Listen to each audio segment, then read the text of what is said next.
Welcome to Straight Out of Avernus, a Baldur's Gate 3 podcast.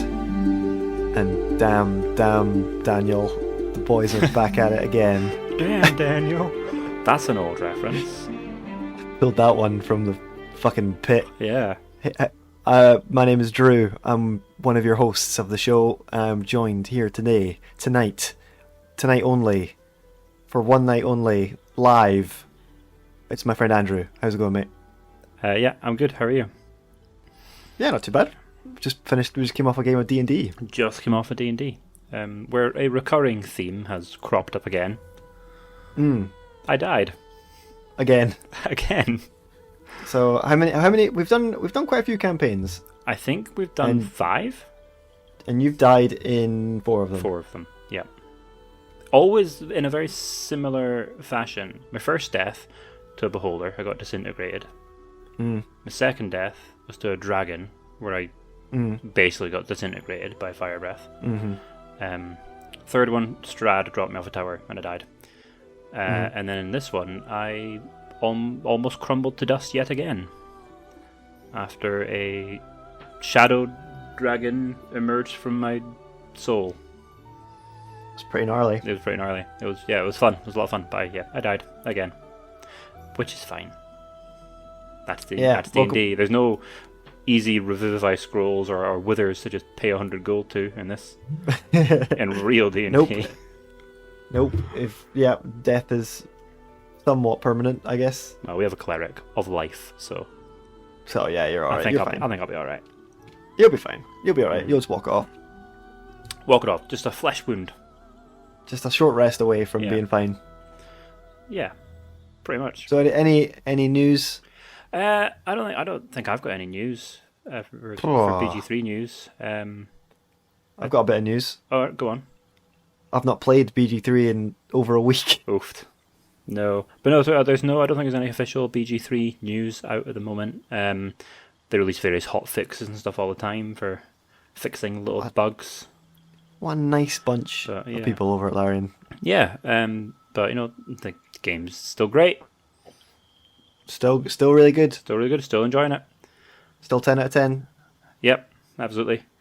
I've got podcast news. Okay, go on then. I've got a new microphone.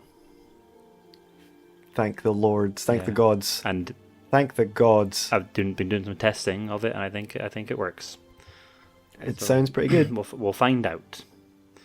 But do you want to test how good it is? Yeah. It's got this cool little feature, right? How cool is that? What are we talking about today? So I can play with that thing. It's like a live echo setting. You don't have to go into your editing software and filter it. It's just live. Wow. Yeah. So that's more podcast news, actually. Okay. We're going to be taking another break for a bit. That's okay. We've got it's the October holidays, as we call them over here, or the Tatty holidays. I've never heard them called the Tatty holidays. Tatty holidays. Why? Tatty harvest season? I don't know. It's the October holidays. You could just say you didn't know. That's what we call them in Aberdeenshire when I was growing up. All those farmers. But yes, October holidays. You've got a family holiday. I've got a family holiday. Yeah. Slightly different locales. Slightly. Yeah. You could do a American meetup. I could, yeah. If anyone is in Orlando for the next 2 weeks, ask every Scottish person you hear if they are Andrew from Straight Out of Avernus, because the chances are not zero.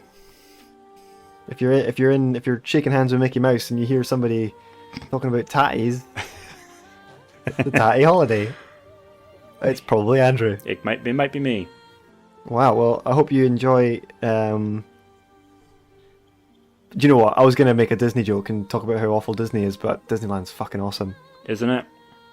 It's so good. Have you been before? I know. I've been a few times.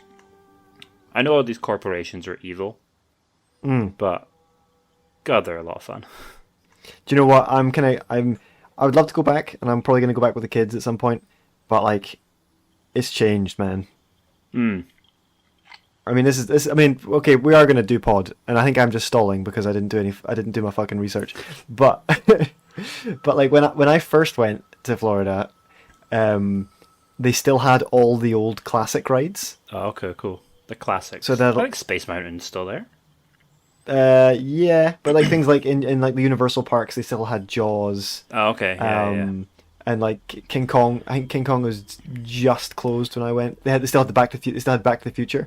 It's all very Marvel now, in Universal. Yeah, and then over in Disney, they still had things like like Splash Mountain, and all the good stuff. Tower of Terror's still there, but did I make it up? Did they make that into a Guardians of the Galaxy thing now?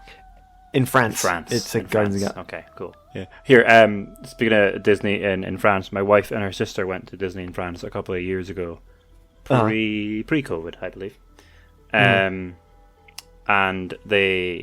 she sent me a message saying that she just met Darth Vader, just to make me really jealous, because I would to meet Darth Vader. But she said it was funny because she laughed at Darth Vader because he started speaking French to them. And then he just like fiddled a knob on his little console thing and then started speaking English, and she laughed in the Sith Lord's face. I didn't know that one of the buttons was a translator. Maybe it's like different voice modulators. I don't know. Maybe there's different effects for the. I'm sure if you go on Wikipedia, it'll tell you exactly what every one of those little buttons does. Probably. What's today's topic? I think I am stalling just a tad, Andrew, because I was meant to do research and I'm going to sidetrack again. I accidentally put the wrong fuel in my work van. Oh yeah. And I so I was meant to cram. I was like planning to cram all day, and then that kind of threw me for a bit of a loop. But you had to. Don't worry. You had to go back to the office and get it all sorted, and go back to the petrol station, and. Yeah, well, yeah, it's still unresolved. So you've technically still not paid, you thief. I'm technically a thief right now. I've multi-classed in rogue. Oh, good but it kind of threw me for a loop, so I kind of forgot about what I was doing in the afternoon. So it was like when we were getting ready for our D&D session, I was like, ah, shit, we're recording after. Anyway, you specifically messaged me as well and said, hey, don't look into this. I want you to come in blind, and it seems like we're just both coming in blind. So it's blind leading the blind here on Straight Out of Avernus. But hey, today we're gonna go back in time. We're gonna go back to the year 1998. How old were you in 1998? 7. 7. 7. Nice. Yeah. Well, in that year, the PlayStation was crushing it. Spyro the Dragon came out in 1998. Yeah. The first Metal Gear. Spider-Man came out in 19. When did Spider-Man 2 Enter Electro come out? That was like my childhood game. Such a good game. Yeah. Metal Gear Solid, the first one, came out in 98. Okay. Oof, big gaming year. But over on the PC, a little hitherto unknown company called BioWare. Who are they? What do they do? They're not going to amount to. Never heard of them. They're not going to amount to nothing in this town. No. What are they? What are they doing at the moment? Actually, I have no idea. But I have a feeling it's not been going too well. No, they just handed over development of Star Wars: The Old Republic to someone else. I think the last game I knew they were doing was what's the spacey one called? Mass Effect. Andromeda. Mass Effect Andromeda. Yeah. I was loving the Andromeda memes. Yeah. That was the last thing I heard. I think they're doing Dragon Age again, or doing some more Dragon Age stuff. Oh yeah, they do the Dragon Age games. Yeah. There'll be a 4th one coming out. Oh, the Mass Effect games, the first 3. Oh, great. Anyway, so before they smashed it out the park with some legendary titles, and then kind of fell off the wagon a bit. They thought they went like, hey lads, how about we just put a Dungeons and Dragons game on the PC, and they released the original Baldur's Gate. Dun dun dun. And we're gonna talk about Baldur's Gate. Have you played the original Baldur's Gate? Nope. Have you? Yes. Oh, okay. For like an hour. Did you download and then it I was for like, research? I downloaded it. I actually downloaded it. I played a game called Pillars of Eternity. Oh yeah. Familiar with that. And I kind of liked it, I think. Mm-hmm. And then it was like, oh, Baldur's Gate 3 is coming out. I was like, well, if the third one's coming out, yeah, I should probably play the first two. Then I played for like an hour and was like, I don't need to know this. I'm sure it's not going to come up. I mean, as someone who has finished Baldur's Gate 3, there are things that I recognise to be references, but I think if I had absolutely zero knowledge at all about any of the lore, I think Baldur's Gate 3 it's a standalone title. You don't need to know anything. So thanks for tuning in, folks. Yeah, we're done. See you later. I think it was just because I think it's just if I'd been there when I was 10 when it came out and I got to play it on the PC, I don't know how I would have. I probably wouldn't have liked it. I was 10, but I think for the right person at the right age at the right time, yes, it is a legendary game, and it's still like credited as like one of the best RPGs of all time. Yeah, it's still ranked really high. It's still Metacritic super high. It's like it was. I don't know if BG3 has surpassed it, but it's like the gold standard according to the internet videos that I watched. So hey, do you want to know the story? I would love to know the story. Did you do enough research? I think I can do this. Okay, you have a Wikipedia open. No comment. Okay. Just the plot. This is going to be the podcast. Just the plot synopsis on Wikipedia. Yeah. The player character and his friend Imoen have grown up together since childhood under the tutelage of their guard. No. So the game was like pretty accurate lore wise and stuff, and they do some pretty cool things, and they do some interesting ideas. I do have some criticisms though. Of course. The storytelling structure. I have one criticism. Yeah. But we'll get to that later. Okay. I don't. Have you ever seen the opening cutscene? No, I don't think I have. The game starts off with a kind of a really retro CGI animated intro cinematic where it's like this tower and it's like raining and it's really moody, and at the top of this tower this poor fella's being advanced on by like an absolute unit in full plate armor with like a big like crazy helmet on with like fucking grills, and it looks like a demon face, big yellow eyes poking out behind it, and he's got an amazing laugh. It's like like a proper like mega maniacal, like he's everybody. It's a bad guy. Oh, he's the bad guy. I never would have seen that coming. And he says, and the best thing, the guy who did the voice of him, also a guy called a guy called Kevin Michael Richardson, was also the voice for Dr. Hibbert from The Simpsons. Oh, okay, yeah, I know the one. The Bill Cosby, knockoff. And he said, as he's advancing upon this like just this prostrate little man, he says, "I will be the last, but you will be the first." Ooh.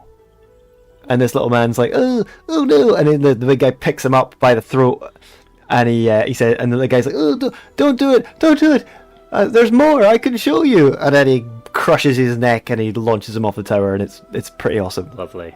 Lets you know who you're up against. Yeah, and then the game opens proper in the monastery kind of fort town of Candlekeep. Yes, I'm familiar-ish with Candlekeep. So in the lore, Candlekeep is a kind of a a fort. It's a monastery. It's a library. Yeah, it's a library. It's like the kind of biggest and grandest repository of knowledge in the Swords Coast. It's got a lot of cool lore about it. A lot of cool stuff. One of my favorite things is that you can only get in if you have a book that they don't have. A book that they... Oh, yeah, okay. You have to give them something, they don't have. You have to kind of... Yeah, it's usually like a book or like a rare tome or something that they you can't just walk in. Yeah, and you can't as well, I believe, there's a 5e book about it, and you can't teleport in. But I think there's a line in the book, the adventure module, that does say birds can get in and out, they can fly over it. So if you you can get in if you polymorph yourself as a bird, just fly in. Oh, jeez. Yeah. Which is very typical D&D. How are we going to get into this highly secure fortress? Bird. Bird, you did it. But yeah, so you make your character and stuff, like most RPGs. But there is actually like a canon character. If you were to read like the book, or if it's ever referred to in lore. So the guy's called Abdel Adran. So your character Abdel, he's grown up his whole life inside of this monastery, this Candlekeep place, under the tutelage of a mage called Gorion. Gorion is also voiced by Jim Cummings. Have you ever heard of that man? I do know that name. Why don't I know that name? I figure you're going to tell me, and I'm going to kick myself how obvious it is. The guy does the voice for Winnie the Pooh. Yes, I did know that. And once you hear it, so yeah, your kind of opening level is kind of exploring Candlekeep and doing like little mini quests and things. You meet Imoen, who's like a childhood friend, and you kind of start to learn some of the kind of events that have been going on. You learn that there's potentially like an iron crisis on the Swords Coast. Okay. Like the iron is becoming a much more harder to get resource. It's being kind of cursed in a way. Mm-hmm. And like iron is crumbling, and it's causing a bit of a, very much like in the old Phantom Menace, it's causing some political crises. So yeah, and as you're kind of exploring Candlekeep, doing these little mini quests, could you please get rid of the rats in the cellar? I do just tries to like kill you. When you're sleeping, or just randomly? No. You like walk into a room, and he's like, "Hey, are you that guy Grind's ward?" And you're like, and then he just tries to kill you. Oh, lovely. So you best him, and then you meet up with Gorion, and he's like, "We got to go, kid. I'll tell you about your true heritage later, or whatever. Imoen, you can't come with us. You're not allowed. You're not allowed to leave. No girls allowed. No girls on this D&D adventure." And he's like, if we ever get into trouble, you can go to the Friendly Arm Inn and meet with Jahira and another dude. I know her. And he just tells you that. He's like, if anything trouble... What's the name of Jahira's... It's like her husband, right? Yeah, it is her husband. Yeah, that's right. I know some things. You know some things. So where is he in Baldur's Gate 3? Is he dead? I think he's dead. I think he dies between Baldur's Gate 1 and 2. Oh, no. I believe so. Do you know how we're playing Baldur's Gate 3, right? Oh, yeah. Vividly. And you get a couple of companions, right? You get a few? In the original Baldur's Gate, there was 26. Piss off. There was a lot of companions. Seriously? So, I mean... Like, can you recruit all... Oh, you can't have them all in your party. No. Can you recruit them all? No. Okay. I'm probably gonna get onto some of like why this game is considered to be so good and why it's kind of genius in a lot of ways. So I mean, Baldur's Gate, you can even have 6 or there's like maybe 8 companions. I want to say 8. It's around that number. But Baldur's Gate 1 originally. There's like 5 origins and then 3, 4 more. Really, you get. It's like get out of here, kid. This is how we did it back in the 90s. But yeah, so as you and Gorion sort of head out into the countryside, you're instantly ambushed. Of course you are. And Gorion, Winnie the Pooh, sort of says like, "Run, kid! You got to get out of here. It's an ambush." And that big armored character from the initial cutscene kind of walks up, and there is an epic clash. Oh, no, between It's a Gorion and him. between Gorion and this strange figure and all his lackeys. It is Lord of the Rings level epic. Oh, cool. And by that I mean it's not at all. It's really silly.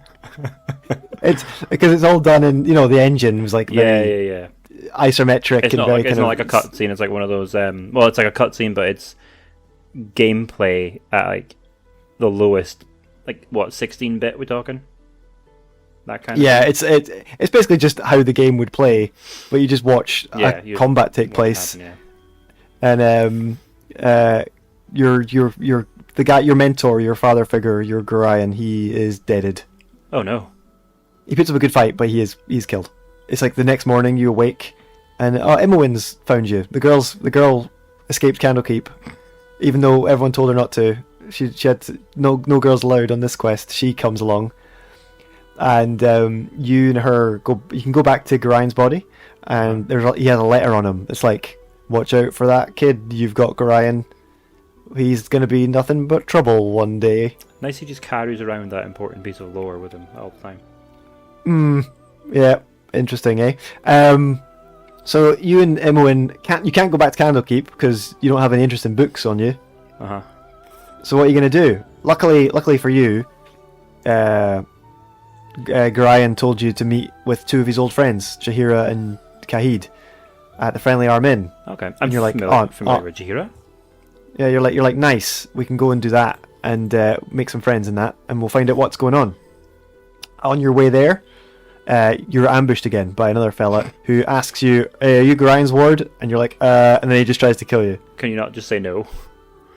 You can, Roll but he just attacks you anyway. Oh, okay. He attacks you anyway. That's railroading right there. And he's got a letter on him that's like, "Hey, make sure to find that Gorion's ward, and we'll pay you money." And as you enter and you talk to Jaheira and Kaid, is it Khalid? I guess Khalid, like DJ Khalid. Okay. When you speak to them, and they're like, we can't really do anything to help you, but I'm sure Gorion would have wanted you to go out into the world and do good. So hey, maybe we should investigate this iron crisis thing that's going on. So you and your new gang, your new merry bunch of adventurers, you go south to a town called Nashkel, which has a mine, and it's got some problems. Iron problems? Big iron problems. All their iron is coming out crap. No. I'm going to take a stab in the dark. A guess. What's that? Kobolds and rust monsters. Ooh, not bad. Oh, okay. So as you get into town, the mayor's like, "Hey, adventurers, I don't want to waste any resources on this. Can you deal with this problem? There's monsters in the mine." Loving it. And you guys go, right, okay, we're going to sort this out for you. You go into the mines, and hey, there's a ton of kobolds in there. Yes. I love kobolds. And yeah, kobolds are great. And as you kind of delve deeper down, you start running into bandits as well. Oh, okay. And you learn that the kobolds are like poisoning the iron deposits. Okay.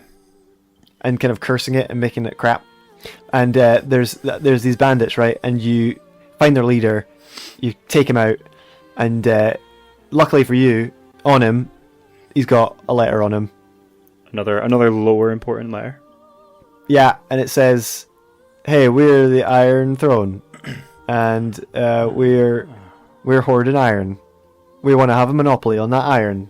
Don't let anyone find this letter because it's quite important to the plot." After that, then you've discovered that this Iron Throne group, that they have a fortress, or like they have a big setup in a place called the Cloakwood, where they're producing their own iron. Okay.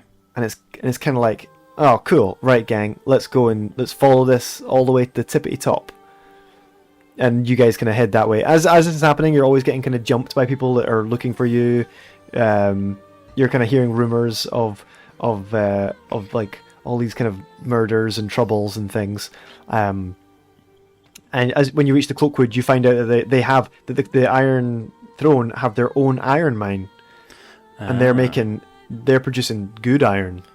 not this crap, poisoned, corrupted iron. Yeah. Okay. So you kind of start to figure out that the Iron Throne are producing iron, but making all the other iron shite, and they're stockpiling it for some nefarious reason. Yeah, imagine if BP started poisoning all the other oil producers and then stockpiling oil. Wouldn't put it past them. It would cause a bit of problems. A little bit, yeah. Luckily, if you kill the right leader in the bandit camp, he's got a letter on him. Another letter. Yeah, and it's like, hey, this guy Saravok's not going to be too happy about this. And I recognise that name. And you start hearing whispers of this name, and then you kind of realise that I think his letter on him says something like, "Oh, we've got to get everyone together in Baldur's Gate because we're having a big party over there." Hey, let's go Baldur's Gate then. So yeah, so you can actually there's lots of but there's so like in BG3 there's so many options and how many ways you want to deal with the situation. You can flood the mine as well. You can do that, which I'm assuming is quite advanced. Maybe I'm going to say for a game of that time period. I think the permutations for then were pretty nuts. So you decide to kind of. Oh yeah. Also, you kind of learn around about this time that the Iron Throne may be taking the hits out on you. That's why all these people are trying to kill you. There's a correlation between the hits being made on you and the Iron Throne, the Iron Crisis. There's some sort of linkage there that you're not sure. Okay, that's odd. But you're kind of realizing that they're if you can find the link to one, you'll probably find the link to the other. And you kind of decide to travel to Baldur's Gate and to get to the bottom of this. Finally, I love that city. Yeah, and as you're going, you're getting dreams a lot. You're starting to dream more. It's like you kind of says, the guy in your narration says you don't dream much, but now you start getting some pretty wacky dreams. This is very familiar. And it's usually around some sort of murdering somebody or stabbing somebody or some pretty dark stuff going on. Some dark urges. Some potential dark urges. So it's Curious. Your character's got a lot of kind of internal questions and mysteries that they're unsure about in their own life. It's so confusing. Why is this orphan's life just upended? He was just little librarian's assistant, and now he's like a murder target. His life is flipped turned upside down. So So he's got to go to Baldur's Gate. Anyway, when you arrive at the city, you're approached almost instantly by the leader of the Flaming Fist, a duke of the city, a guy called Scar. Oh, that's a good person's name if I've ever heard one. Sure, he seems to be on the level though, and he kind of says to you that. One of the kind of main kind of merchants guilds that deal with the iron and stuff, they've been acting a bit weird. Could you maybe go and check it out? Very trusting, this duke. Yeah, he's not. Is he a duke? Yeah, he's a duke. So yeah, so he sends you off to deal with that, and when you get to that kind of end of that quest line, the guy who was in that guild in charge of the iron was a doppelganger. My god! Have you gotten to the part in Baldur's Gate 3 yet where you're dealing with doppelgangers? Oh yeah. Is this related? I don't know. You might be. Okay. I've not finished. Like I said, I've not played Baldur's Gate in a while, so I don't. Okay. I've not finished. So I would like to. I mean, I'm sure there's going to be some overlap here. Yeah, I think it might be. But anyway, so you find another letter on one of these guys. A doppelganger just. In D&D lore, it's a creature, it's a monster. Oh yeah, I didn't even explain what a doppelganger is. Jesus Christ! It's a monster that can take the form of anyone else. Do they get memories as well? I can't remember. I know that they're just really good at infiltration. Yeah, they're really good at infiltration. They can pretty much pass for someone flawlessly. On this guy, there's a letter on it though. Another letter. Yeah, and the letter is like, "Hey, yo, dog." Yo, Saravok, we're sending all the folks. We're gonna go have a big meeting in Candlekeep.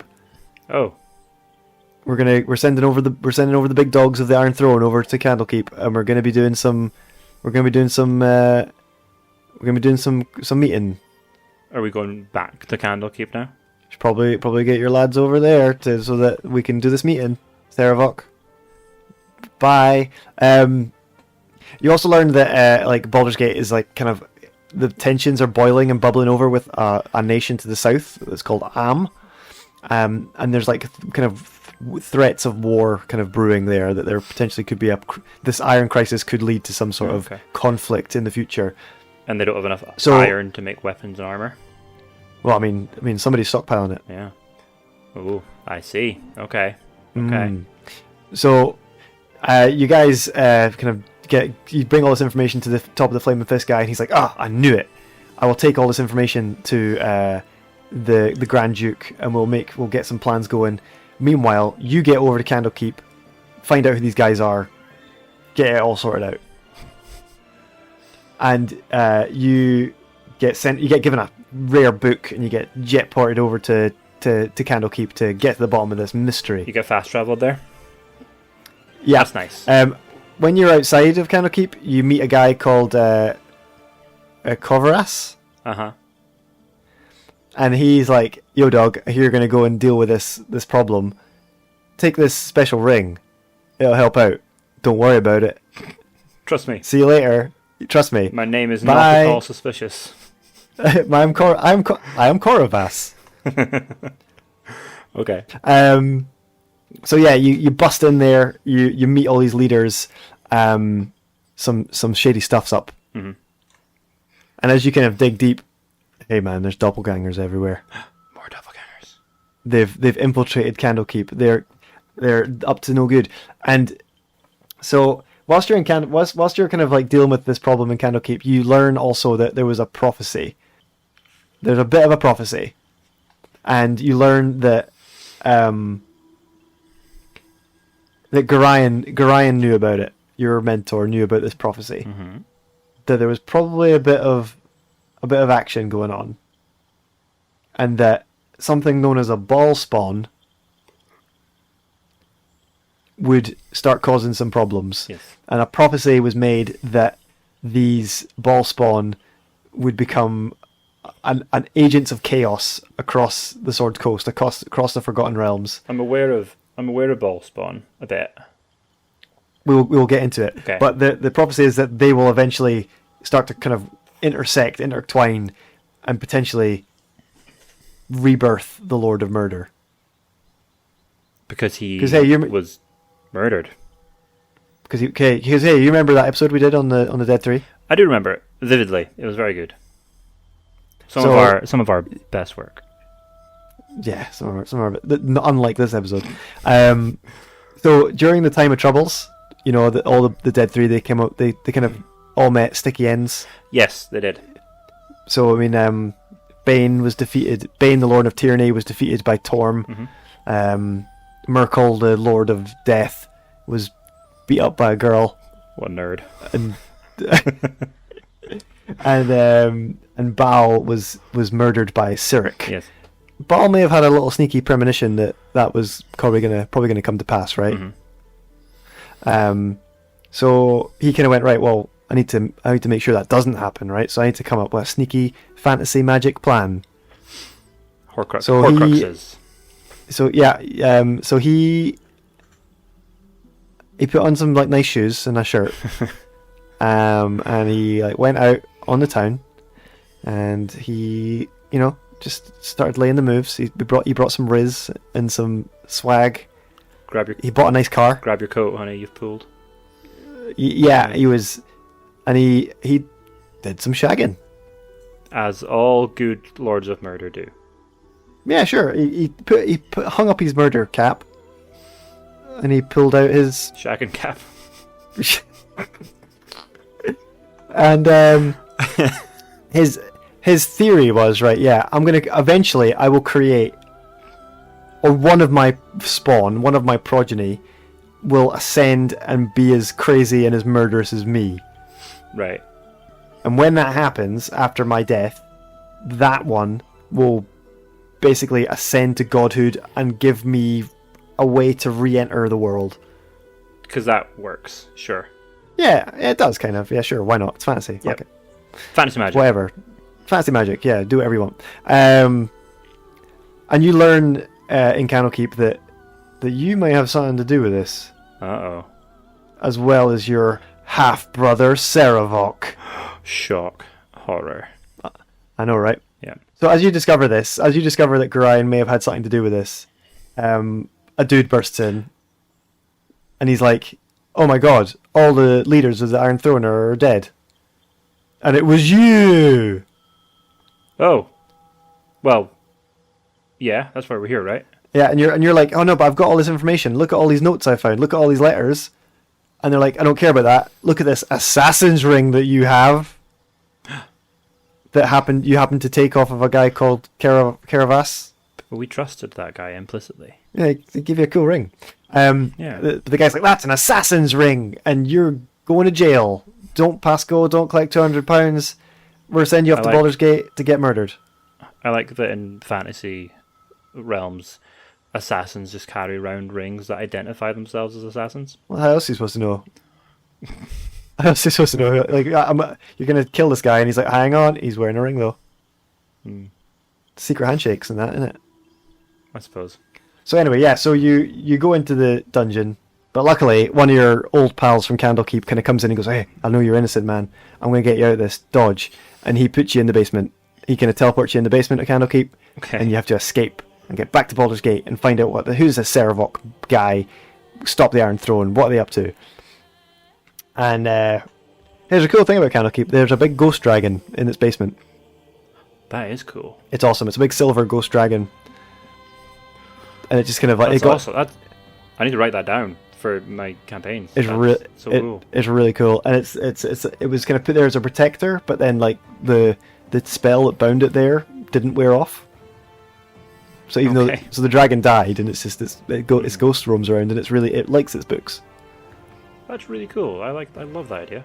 So you get back to Baldur's Gate, right? And you've got I've got all this evidence. I've got so many letters. So many. That kind of hoarding them. That point out all these consistencies between the Iron Throne, the Iron Shortage, Saravok, all this stuff. It's all coming together. You learn also that the plan of the Iron Throne was to basically sell the iron to like the highest bidder. That was all monetary. It was like a monetary plan. Absolutely.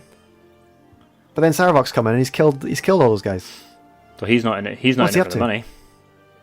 What's he up to, man? He's up to something. Anyway, so you bring all these notes back to Baldur's Gate. You're like, "I'm going to show these to Scar, leader of the Flaming Fist. We're going to sort this out." And as you get in there, you're like, "Oh, hang on a minute. I'm wanted for Scar's murder." Oh, jeez. Okay. This guy called Saravok's in charge of the Flaming Fist. Oh, jeez. I better take all this information to the head of the dukes, to the Grand Duke. I better take it up to them. Oh fuck, he's been murdered as well. This guy called Saravok's gonna take his place. Oh, beans. But yeah, through some like skullduggery, through going through thief guilds, through like following your adventurous nose, you discover that yes, Saravok is or believes himself to be a ball spawn. Right. Okay. So, I mean, if you're also a ball spawn, brothers, you can find his diary. Uh-huh. If you kind of meet his lover, and you if you kind of get around the dialogue checks, if I you can find his diary. Ever become a tyrannical murderer, lord of something, I'm gonna keep a journal. Do you know do you know that's what really fucked the Nazis over? Journals. But it was not like it was like a love letter, wasn't it? Well, there was that. What I mean is like the Nuremberg trials couldn't have happened if the Nazis weren't really good at paperwork. they were excellent at paperwork. Oh, good old Nazis. There was reams of it. There's so much. They would record all Hitler's speeches and his conversations, and he'd type it all up. They had everything on file. So I guess we can. And when it went, we can thank when the when Nazis for bringing down the Nazis. there's a great meme. It's like, I'd love to shake the hand of the man that killed Hitler. But yeah, so when the Allies were coming in, they were kind of like, maybe we should burn this. Oh no, it's too late. Anyway, so you find his diary, and it's like, "Dear diary, it's me, Sarevok. I'm up to no good. I'm working with the Iron Throne. My adopted father, this Iron Throne bandit guy, he's pretty cool. Anyway, I have a feeling I'm a ball spawn. I think Ryan's onto me. I think his ward's a ball spawn too. Anyway, I think I have to kill my dad now. I really think that I should be the Lord of Murder, and I really want it. And I think that if I, like he wants to use, he's got this iron crisis thing going on, but what I could do, right, diary, is I could make a big war happen between Baldur's Gate and Alm, and then there'd be so much murder and death and blood. I could use that power to, join my real dad, Ball, the Lord of Murder.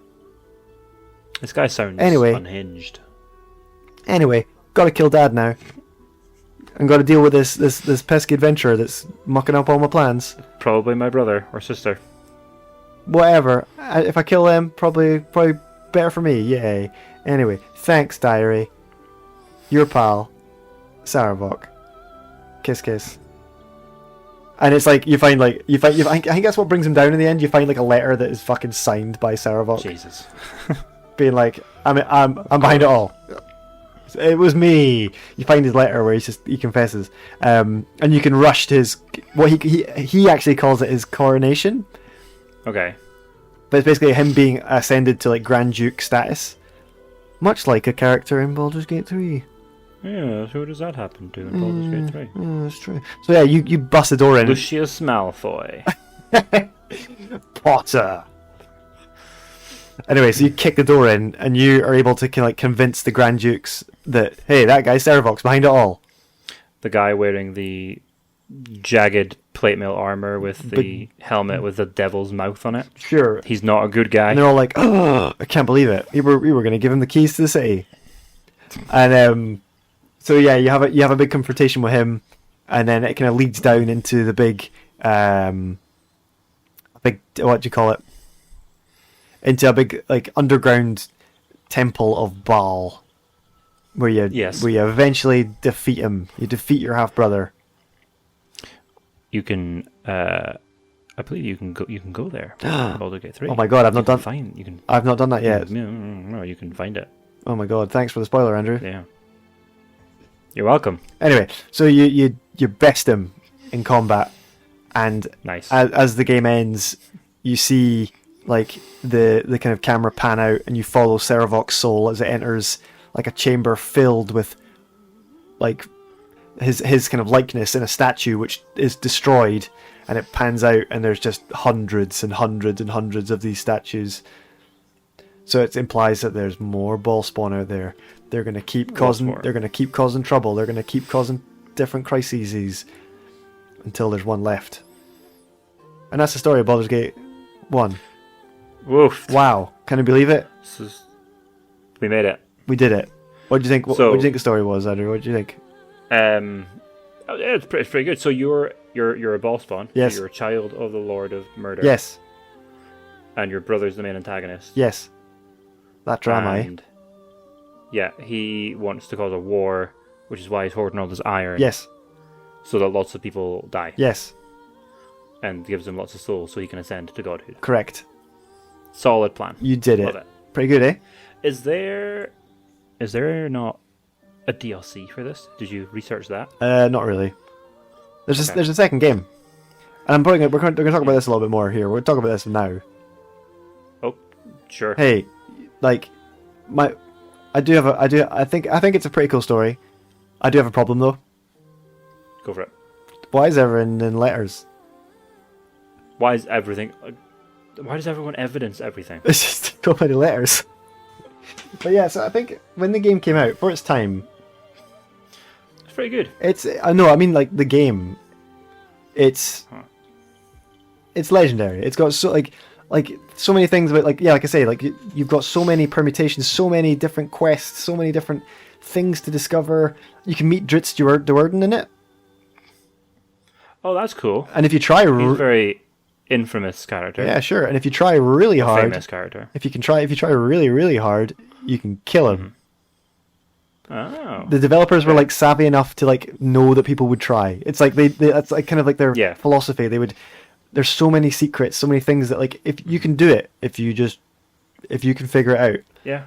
I mean, the amount of stuff that people are finding out about Baldur's Gate 3 after the fact as well is like you can. What is it, if you don't rescue Shadowheart from her pod and you leave her so she's banging on that door? Yeah. You go there. You can kill her. Yeah. Revive her. And then she'll like comment on it. And she'll start like yelling at you for killing her. So it's like they knew they knew somebody, join your party anyway. They knew people would try that. Yeah, it's like that kind of thing. Yeah. The things about like the companions, like the companion system in the original game is like pretty nuts.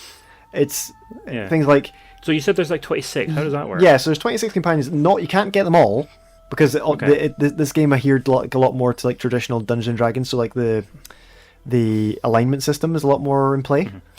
And it's second edition. Second edition, yeah. So I know there's one companion. There's a paladin that you can recruit, and if you have any evil companions in your team, he will try and kill them.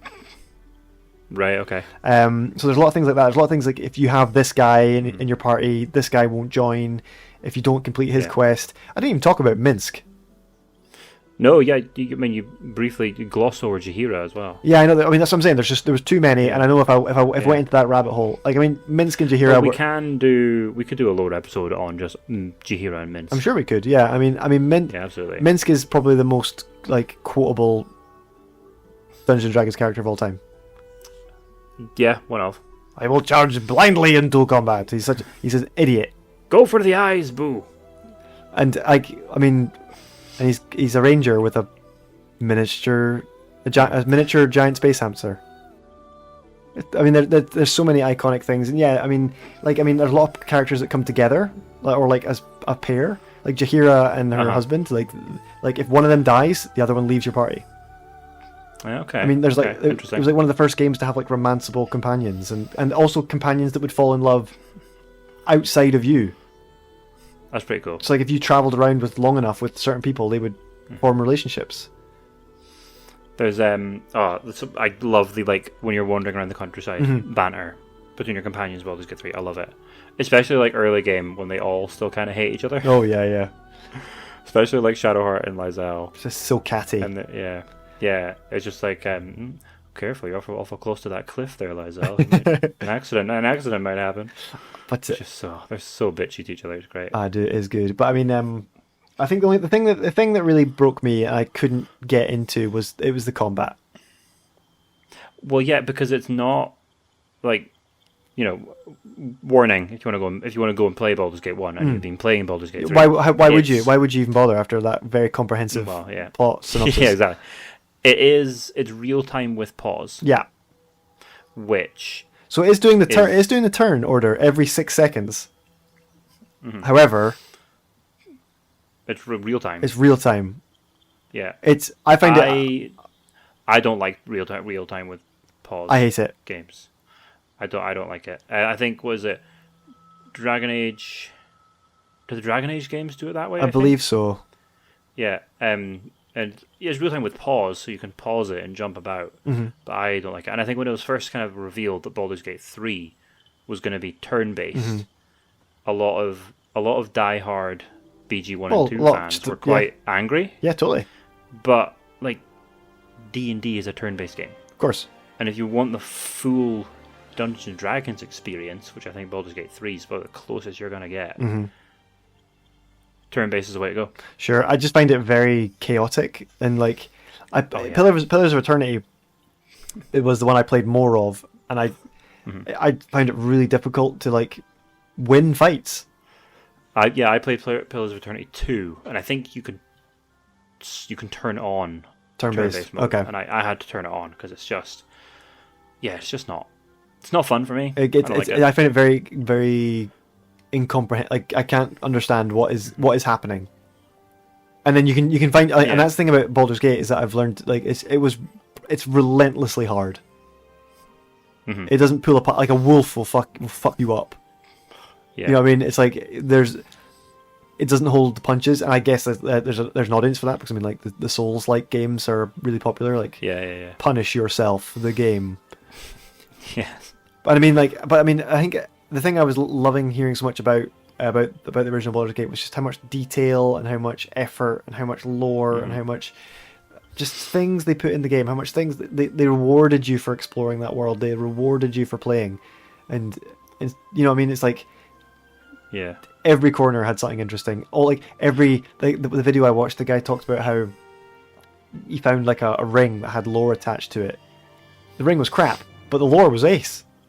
It's like there's I like that just the Forgotten Realms setting is so massive, and there's heaps of lore, like spanning through different game editions, but the lore tries to stay consistent. And then of course you have things like when the Dead 3 Time of Troubles, whatever.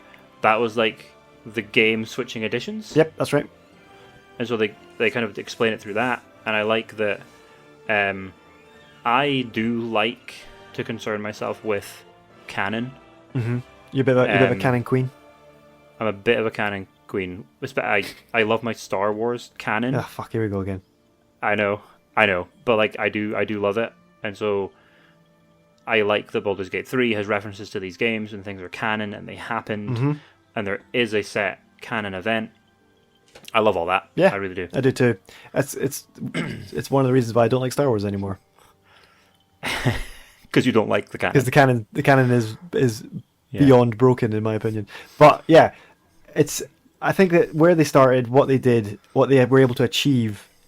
I mean, it launched BioWare, which made Knights of the Old Republic, which made Mass Effect, which made Dragon Age. Yeah. They crushed it for a good couple of years. You know, like they were doing the gods' work. BioWare were like in their peak, you know, as big as kind of Bethesda and that are now. Sure. So I mean, and it all started with a Dungeons and Dragons game. Love it. And it spawned a sequel, and it's things like the sequel. You would load your save from the first game. That's cool. That's something that a lot of modern games are kind of only just getting into. Oh, really? Like that's only really... No, wait. Well, they're just getting into again. Again, well, yeah, because the first time I saw that in gaming in modern times, I think was Mass Effect 2. Yeah, they definitely did it. Well, then, where you could. That's BioWare. It's BioWare, yeah. Dragon Age 2, maybe. Probably. I think he plays a different character though. But yeah, Mass Effect 2, you could load in your save from previous game, which I thought at that time was like genre defining, but maybe not. But yeah, I think also like the level of choice it gave you. It was a role playing game. You could play you could play the character as you wanted, make the choices you wanted, be the alignment you wanted, be the class. It was just they did it. They made Dungeons and Dragons in a video game, and I don't think that's been replicated again until now. Yeah, and it's a shame that it's such an old game because I really struggle to get into older games. Yeah, I think it's just like I'm gonna touch on Star Wars again. No, don't do it. Well, how we talk about another franchise? Jesus, Knights of the Old Republic. Yes, is up there as being one of the like best games of all time. Yes, I never played it and got into it when it came out. Yeah, and I've tried over the last few years to play it, and it's shit. The gameplay sucks. Uh-oh. And shots fired. So I can't play it, even though I hear the story amazing, but I just cannot deal with that gameplay. Yeah, it's awful. It was like I mean I'm not as much now, but I was like a big Pokemon fan. I've played most of the games. Yeah. I remember on the DS, it was like on the Virtual Console you could download the original Red, Blue, and Yellows. And I was like, that's gonna be great. I'm gonna play those. Fucking sucks. They're terrible games. I think as soon as they introduced XP sharing, I think it ruined the old games when they don't have that. Ugh, so slow. I mean, Yeah. yeah. I think it's hard to go back. I think sometimes it's best just to leave your nostalgia as it is. Yeah. Hey, baby. It's Hey. it's not really a graphics thing for me. Okay. I can play games with bad graphics, Well, not or bad. purposely designed Yeah. graphics, or purposely designed graphics to look older. Mm-hmm. But yeah, like Knights of the Old Republic, Baldur's Gate. I think I don't think I can play them. I think Baldur's Gate, the style, like I mean, I think the models are not great, like the character models, but I love the isometricness of it.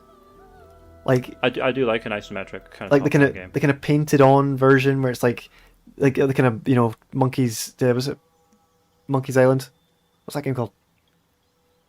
Monkey's Island rings a bell. Yeah, it's probably got a longer name, but it's tired. It's midnight and I can't remember. But it's like they had. It's got a lot of charm to it. Hey, maybe we should play it on a because play it on a stream because it is a multiplayer game. Oh, you do online co-op. You can do online co-op. That's pretty cool. Right.